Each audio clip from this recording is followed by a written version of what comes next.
आज बात करेंगे फिजिक्स के प्रॉब्लम्स की। 99% नीट एस्पिरेंट्स को अगर सिर्फ एक चीज ट्रबल करती है तो वो होता है फिजिक्स, बिकॉज उनसे फिजिक्स बिल्कुल भी सॉल्व नहीं होती है। तो आज मैं आपके सामने फिजिक्स के प्रॉब्लम्स की बात करने वाली हूँ, डिटेल में, डेप्थ में फिजिक्स के साथ कैसे डील करना है, कैसे उनकी प्रॉब्लम्स को ओवरकम करना है, मैं आपको डिटेल में बताती हूँ। तो चलिए let's get started. Are you ready? Physics के बारे में डिटेल में बात करेंगे और फिजिक्स को हमने कैसे पढ़ना है, कैसे सॉल्व करना है। चलो फिर फटाफट 5 पॉइंट्स हैं, एक एक पॉइंट पे एक एक मिनट लगाएंगे, 5 या 6 मिनट का वीडियो है बस। यार अगर तुमने फिजिक्स को रट्टा मारने की कोशिश की, अगर तुमने फिजिक्स के सिर्फ एमसीक्यूज करने की कोशिश की, अगर तुमने फिजिक्स को अंडरस्टैंड नहीं किया तो तुम्हारा एग्जाम में टाइम फेस होगा। जिसे कहते हैं एक सॉलिड ग्रास्प क्यों हो रहा है, अगर ये फॉर्मूला लग रहा है तो ये फॉर्मूला क्यों लग रहा है, बेसिक प्रिंसिपल्स क्या है, वेलोसिटी मूव होगी तो किस में चेंज होगा, एक्सेलरेशन चेंज होगी तो क्या होगा, उसकी काइनेटिक एनर्जी क्या है, मतलब हर एक चीज जहां पर आपको फिजिक्स में डिफिकल्टी आ रही है उसका मतलब ही एक है कि यार आपने फिजिक्स को अंडरस्टैंड नहीं किया, उसको बड़ा बेसिक तरह से फंडामेंटली अंडरस्टैंड करो। अब आप बोलोगे कि मैम ये तो सब लोग बोलते हैं फिजिक्स को अंडरस्टैंड करो, कैसे करें? I will tell you. Teachers के थ्रू, ऑनलाइन रिसोर्सेज के थ्रू कैसे अंडरस्टैंड करें मैं बताती हूँ। पर अगर तुम फिजिक्स की जड़ तक नहीं गए, अगर तुमने एक एक कॉन्सेप्ट को डेप्थ में जाकर अंडरस्टैंड नहीं किया, नहीं होगा, चाहे दुनिया भर का जोर लगा लो तुम फिजिक्स कर नहीं पाओगे। फिजिक्स के लिए अब वही फाउंडेशन की बात की ना, कैसे करना है, मैथमेटिक्स इंपॉर्टेंट है। तो तुम एक काम करो, अगर तुम 24 या 25 में सच में इंटरेस्टेड हो कि यार मुझे एक रैंक चाहिए, तो अपने फिजिक्स के कॉन्सेप्ट्स को स्ट्रॉन्ग करने के लिए प्लीज जाइए और एक मैथ्स, बेसिक मैथ्स की क्लास लगा लीजिए। अगर आप हमारे चैनल पे भी जाएंगे तो मैं बहुत पहले ऋषि सर को लेकर आई थी और मैंने बेसिक मैथ्स की क्लास लगाई थी। मैथ्स में एल्जेब्रा हो गया, आपका ट्रिगोनोमेट्री और कैलकुलस, आप इनको रिविजिट करो। एक बार आप करोगे, आप देखना आपके जो कैलकुलेशन मिस्टेक्स हो रहे थे, आपकी जो अंडरस्टैंडिंग की प्रॉब्लम थी, वो आपको फिजिक्स में बहुत इफेक्टिवली सॉल्व करने में हेल्प करेगी। ये वीडियो टाइम पास के लिए नहीं बना है, बहुत मेहनत से ये वीडियो बना है। अगर सच में फिजिक्स की प्रॉब्लम सॉल्व करनी है, इस प्रॉब्लम को सबसे पहले सॉल्व करो। अगर आप सोचते हैं यार फिजिक्स में एग्जाम से 2 दिन पहले पढ़कर हो जाएगा, एक हफ्ता पहले पढ़ लेंगे, फिजिक्स तो क्या है लास्ट में कर लेंगे, नहीं होगा। आपको फिजिक्स रेगुलरली, मतलब नियरली 2 आवर्स डेली देना पड़ेगा, तो शायद 1-1.5 महीने में आपके फिजिक्स में थोड़े से मार्क्स आना शुरू हो, थोड़ी सी आपको इंप्रूवमेंट नजर आए। इसको डेली प्रैक्टिस चाहिए होगी। अगर आप इसको डेली प्रैक्टिस नहीं करोगे, आप चाहे दुनिया भर का जोर लगा लो, फिजिक्स आपसे नहीं होगी।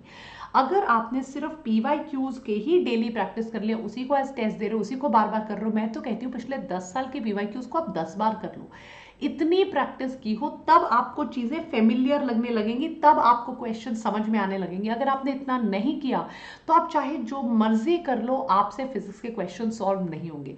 फिजिक्स लास्ट के 3-4 दिनों में पढ़ के, लास्ट के महीना 1.5 महीना में पढ़ के फिजिक्स में किसी का भला नहीं हुआ, फिजिक्स में ग्रास्प नहीं बनेगी, क्वेश्चन सॉल्व नहीं होंगे। अब ये आप पे डिपेंड करता है कि आप कितना सीरियसली आज जो बातें मैं आपको बता रही हूँ उनको कर रहे हो। अगर आपके बेसिक मैथमेटिक्स ही वीक है, आप बेसिक मैथमेटिक्स की क्लास नहीं अभी भी लगा रहे हो, तो आपका फिजिक्स में वो ग्रास्प कभी नहीं बनेगा। आपने अगर फिजिक्स को सिर्फ याद करने की कोशिश की, यार मैं फॉर्मूला शीट बना लेती हूँ, मैं याद कर लेती हूँ, याद करके मैं अप्लाई कर लूंगी, नहीं होगा।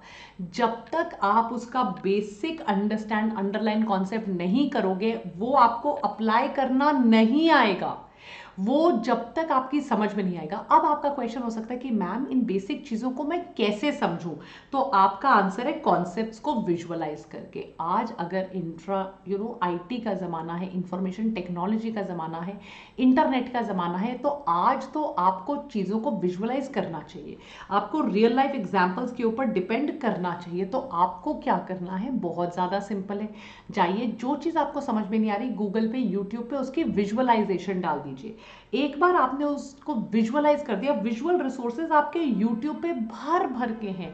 फिजिक्स के कई दिग्गज टीचर हैं जिन्होंने animations, videos, simulations, electromagnetic waves, circuits, optics, जो टॉपिक समझ में नहीं आते, alternate current, direct current, Khan academy होगी, यूट्यूब चैनल्स, कितना कुछ बना हुआ है। इनफैक्ट हमारे खुद के चैनल्स में इतनी फिजिक्स की विजुअलाइजेशन वाले वीडियोस हैं, आप जाइए इन वीडियोस को देखिए।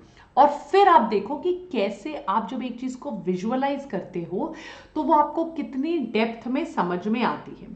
और लास्ट, अगर आपने फिजिक्स को थियोरी समझकर पढ़ना शुरू किया, यार ये बायो की तरह है, ये तो ऑर्गेनिक केमिस्ट्री के रिएक्शंस की तरह है, इसको मैं थियोरी समझ के कर लेती हूँ, मैं आपको बता रही हूँ आप नहीं कर पाओगे अगर आप डेली न्यूमेरिकल सॉल्व नहीं कर रहे। अगर आप सोचो फिजिक्स को आप रीड कर रहे हो, जैसे आप ऑर्गेनिक केमिस्ट्री रीड करते हो, जैसे आप बायो रीड करते हो, नहीं होगा। अगर आपको यूनिट्स का कन्वर्जन नहीं आता, जब आप एमसीक्यूज कर रहे हो, आपको एप्लीकेशन ऑफ आपको फॉर्मूला याद हो जाएगा, आपको एप्लीकेशन करना नहीं आएगा, आपके प्रॉब्लम सॉल्विंग स्किल्स इंप्रूव नहीं होंगे, आपके न्यूमेरिकल मिस्टेक्स हो जाएंगे, आपकी कैलकुलेशन मिस्टेक्स हो जाएंगे। तो फिजिक्स पे तो आप जितना ज्यादा न्यूमेरिकल्स पे फोकस करो उतना इंपॉर्टेंट है। फिजिक्स एक ऐसा सब्जेक्ट है जो बड़ी मुश्किल से समझ में आता है। जब मुश्किल से समझ में आता है तो कॉन्फिडेंस नहीं आता, जब कॉन्फिडेंस नहीं आता तो हर चीज पे लगता है कि डाउट्स हैं।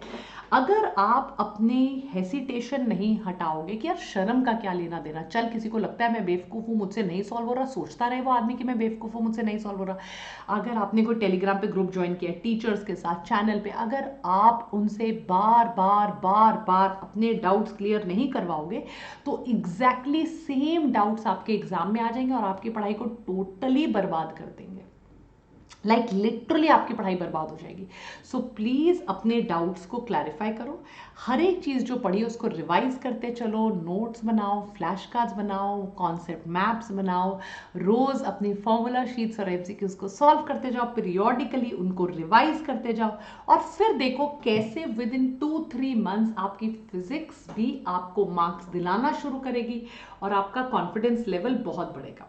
फाइनली ये देखने के लिए कि इन चीज़ों से आपको फ़र्क पड़ा है या नहीं पड़ा है, आपको मॉक टेस्ट देने चाहिए। तो क्या हो गया अगर नंबर कम आ रहे हैं, तो क्या हो गया अगर फ़र्क नहीं पड़ रहा, एटलीस्ट आपको पता तो चलेगा कि आपका कितना कैसे किस लेवल तक आप जा पा रहे हो, किस लेवल तक आपकी परफॉर्मेंस जा पा रही है। तो वीक एरियाज को आइडेंटिफाई करो और उनके रेगुलर टेस्ट देते रहो। लास्ट एक चीज बोलूंगी, फिजिक्स मुश्किल है, कई बार आपको लगेगा मुझसे नहीं हो रहा, मैंने गलती कर दी नीट लेकर, I want to give up, आपका सच में मन करेगा कि बस छोड़ दूं, कुछ और कर लूं।